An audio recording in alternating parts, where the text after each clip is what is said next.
기브온과 동맹을 맺은 3일 후에 이스라엘은 그들이 가까운 곳에 산다는 그 사실을 알게 됩니다. 이스라엘이 그들의 성에 이릅니다. 백성들이 그들과 약속을 맺은 것을 불평합니다. 그렇지만 이스라엘이 바로 하나님의 이름으로 언약을 준수합니다. 그래서 그들이 나무를 패고 물기는 일로 삼고 그들을 살릴 것을 말씀합니다. 기브온을 살린 것은 하나님께 불순종한 것이죠. 이스라엘이 하나님께 묻지 않음으로써 하나님께 불순종하였습니다. 가나안 땅은 하나님의 땅입니다. 그래서 가나안의 모든 족속을 진멸해야 합니다. 그렇지만 기브온 민족을 살려야 하게 된 것이죠. 하나님께 묻지 않고 또 속은 것은 이스라엘이 전쟁에 이김으로 교만하였기 때문입니다. 바로 하나님이 함께 하신 은혜를 잊어버렸기 때문입니다. 교만은 바로 하나님 앞서가는 것입니다. 이 교만의 결과가 기브온에 속게 되는 것이죠. 즉 믿는 자가 이 세상에 속게 되는 것입니다. 교만이라는 것은 근본적으로 하나님 앞에 경외함을 잃어버릴 때 나타납니다. 하나님을 인정하지 않는 것입니다. 교만하게 되면 하나님과의 교통을 잃어버립니다. 하나님께 묻지 않는 것, 기도하지 않는 것입니다.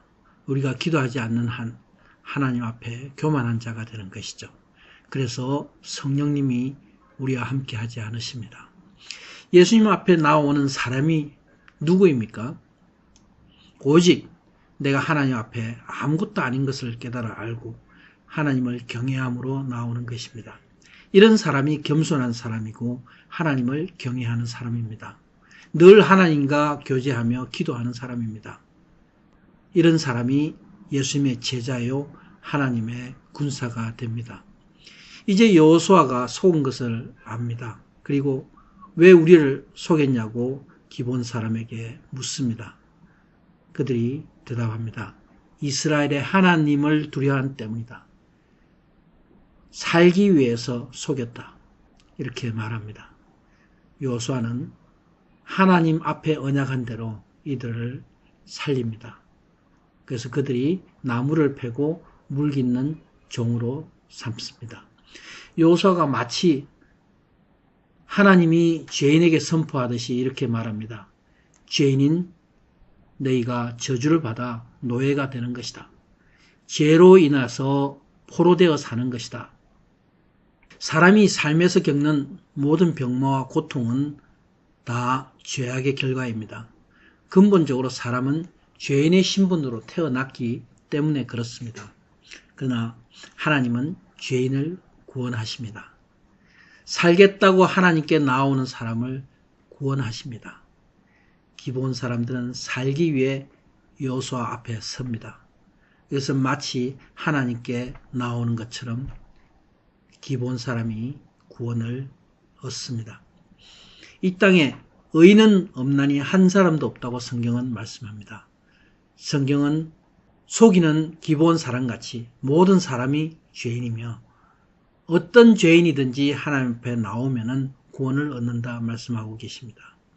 어떠한 민족이든지 살기 위해서 하나님께 나오면은 하나님의 백성이 되는 것입니다. 예수님은 교회의 머리가 되십니다. 교회는 예수님의 몸입니다.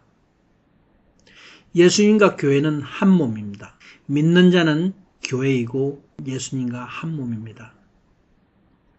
마치 기브온이 이스라엘과 화평함으로써 이스라엘과 한 몸이 된 것처럼 하나님의 백성은 한 몸 안에서 종의 삶을 살게 되는 것입니다. 바로 종의 삶을 사는 것이 축복입니다. 축복된 생명의 삶을 살려면은 겸손함으로 하나님께 나아가야 합니다. 하나님은 언제나 좋으신 분, 나의 참 능력이 되시기 때문입니다. 주님께 구합니다. 나는 기도하지 않는 교만한 자가 되지 말게 하소서. 예수님이 내 삶에서 왕이 되시고 주인이 되기를 원합니다. 이것이 나의 실제가 되기를 원합니다. 늘 성령님 인도함 받게 하여 주시옵소서. 아멘.